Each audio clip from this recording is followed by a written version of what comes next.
Do you ever want to explain how you feel in English, but the words don't come out? You know the feeling inside, but you don't know how to say it. Happy, tired, stressed, excited, sometimes all at the same time. Welcome back to Mr. Learn English. I'm Josh. And I'm Emily. We're really happy you're here with us today.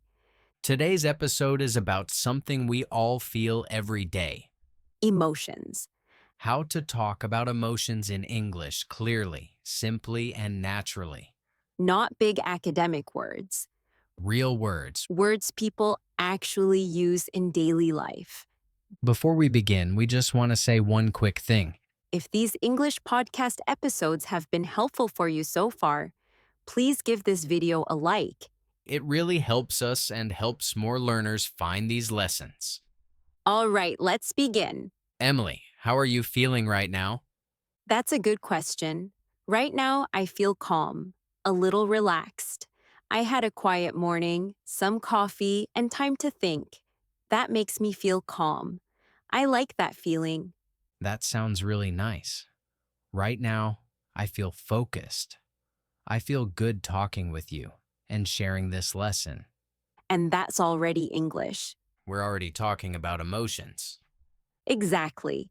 And that's the good news for learners. You don't need long sentences to talk about feelings. You can start with very simple words. Let's start with the most common emotion word in English. Happy. Happy is everywhere. When do you feel happy, Emily? I feel happy when my day starts slowly. No rush, No stress. just a calm morning. That makes me happy. For me, I feel happy when I finish something difficult. When I say, okay, it's done. That feeling is happy. Yes. And happy has some close friends. You can also say glad. I'm glad to be here with you today. Glad is friendly and warm. Another word is pleased. I'm pleased with today's lesson. But in daily conversation, happy is the most common. Simple. Natural. Now let's look at the opposite of happy. Sad. Sad is also very common. And it's a normal emotion. When do you feel sad? I feel sad when plans change suddenly. You're excited about something and then it's canceled. That can feel sad. Yes, I understand that. I feel sad when I hear that someone I care about is struggling. Even if they don't say much, I can feel it. And it's important to say this. Feeling sad is not bad. It's human. And learning to talk about it in English helps you connect with people. Now let's move to a feeling that is very common in daily life. Tired. Oh, yes. Tired is part of everyday life. I feel tired in the afternoon. My energy goes down. My body slows down. Same here. And tired can be physical or mental. After a long day, even sitting feels tiring. And when tired becomes very strong, we can say exhausted. Exhausted means no energy left. I feel exhausted after a very busy day. Now, let's pause for a moment. Happy, Sad, tired. exhausted. These are simple words. But they are powerful. They help you explain your real life. Next, we'll talk about stronger emotions like upset, angry, frustrated, and nervous, and how to use them naturally in real conversations. Now let's talk about some stronger emotions that people feel very often in daily life. These are feelings that come up at work, at home, and in social situations. And learning how to talk about them helps you express yourself more clearly. Let's start with a very common one. Upset. Upset is a soft way to talk about negative feelings. It can mean sad, disappointed, or unhappy. Yes, it's a gentle word. You can say, I'm upset about the situation. Or, that made me upset. This word is useful when you don't want to sound too strong. Exactly. Now let's move to angry. Angry is a strong feeling. People don't like feeling angry, but it happens. When do you feel angry, Emily? I feel angry when someone is not honest with me. That feeling is strong. Yes, and when angry feels too strong, people sometimes say really angry or very angry. But in daily English, we also use a softer word. Frustrated. Frustrated is extremely common. Yes, especially for English learners. You can say, I feel frustrated when I can't explain myself. That sentence describes many learners. Frustrated means something is difficult and you feel stuck. It's not anger at a person. It's anger at a situation. That's a very important difference. Another very common emotion is nervous. Nervous is something many people feel before speaking English. Yes? You can say, I feel nervous before meetings. Or I feel nervous speaking English.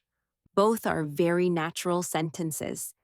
And nervous does not mean weak. It means you care. Now let's talk about stressed. Stressed is part of modern life. People feel stressed at work, at school, and at home. You can say, I feel stressed today. Or work makes me stressed. That's everyday English. Yes, and sometimes people say a little stressed. That softens the feeling. I'm a little stressed today. That sounds very natural. Now let's look at excited because emotions are not only negative. Excited is a positive, high energy feeling. You can say, I'm excited about the weekend. Or, I'm excited to learn English. That's a great sentence. Yes, and excited is often used with plans and future events. Now let's listen to a short real-life conversation using these emotions. How are you feeling today? I'm a little stressed. Why? Work is busy. I understand. That's real English. Short, Honest. human. Now let's help learners practice. Think about how you feel right now. Are you tired? Are you calm? Are you nervous? Say one sentence out loud. For example, I feel calm right now. Or, I feel a little nervous. One sentence is enough. That's speaking practice. Next, we'll talk about how to talk about emotions in conversations, how to respond to other people's feelings, and how to sound natural and kind when someone shares how they feel. Now let's talk about something very important. How to use emotions in real conversations. Because knowing emotion words is one thing, but using them with people is different. Yes, conversations are not just about saying how you feel.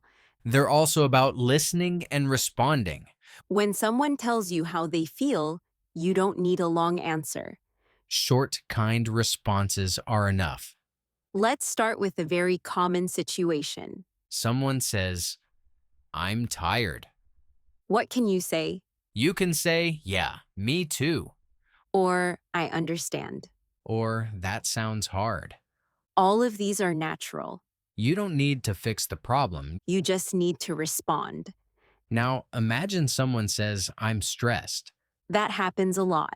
You can say, I'm sorry to hear that. Or, that's tough. These are very common phrases in English. They show empathy. Empathy means you understand how someone feels. Yes, and English speakers use empathy words all the time. Another common situation is when someone says something positive. For example, I'm really excited about tomorrow. You can say, that's great. Or, I'm happy for you. Those responses are warm and friendly. Now let's listen to a short conversation using emotions. I feel nervous about the meeting. I understand. Meetings can be stressful. Yeah, they are. That's a real conversation. Short sentences. Natural responses. Now let's talk about talking about emotions at work or school. Many learners think emotions are too personal for these places. But people still talk about how they feel. They just use softer language. For example, instead of saying, I'm angry, People often say, I'm frustrated or I'm stressed. these words sound more professional. Yes, and you can also say, I'm a bit tired today. That sounds polite and honest. Now let's talk about asking about other people's feelings. You can ask, how are you feeling? That question is kind and simple. You can also ask, are you okay? That's very common when someone looks tired or upset. If they answer, listen carefully. Then respond with a short sentence. I understand. I'm sorry to hear that. That makes sense. These responses make conversations feel human. Now, let's help learners practice. Imagine someone says, I'm stressed today. What will you say? Imagine someone says, I'm excited about the weekend. What will you say? Say your response out loud. One sentence is enough. That's real speaking practice. Finally, we'll review everything, help you feel confident talking about emotions, and leave you with a simple way to practice every day.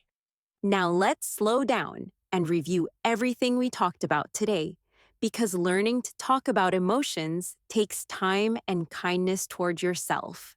Today, we learned that talking about emotions in English does not need big or difficult words, Simple words are enough. real words. Human words. We started with basic emotions like happy, sad, and tired. We learned that these words are very common and very useful in daily life. Then we talked about stronger emotions like upset, angry, frustrated, nervous, stressed, and excited.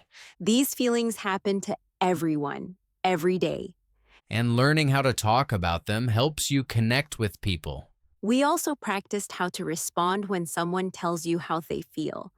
We learned that you don't need long answers. Short, kind responses are enough. I understand. That sounds hard. I'm happy for you. These small sentences make conversations feel warm and natural. We talked about how emotions are used at work and school too. People may not use very strong words, but they still talk about how they feel. Saying, I'm a bit tired or I feel stressed today is normal and polite. Now, here's something very important to remember. You don't need perfect English to talk about emotions. You don't need special vocabulary. If people understand how you feel, your English is working. That's success.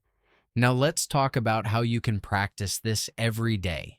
At the end of the day, ask yourself one simple question, How do I feel today? then answer with one sentence. I feel calm. I feel tired. I feel happy. One sentence is enough. If you want, you can add one more. I feel tired because work was busy. That's great practice. Little by little, speaking about emotions will feel easier. And when you can talk about how you feel, English becomes more personal, More real. more yours. Before we finish, we want to say this clearly. Your feelings matter. Your voice matters. And your English does not need to be perfect to be meaningful. Thank you for learning with us at Mr. Learn English. We're really proud of you for practicing and listening and growing. If this episode helped you, stay with us for more real, human English conversations. We'll see you in the next episode. Bye, everyone. Bye till next time.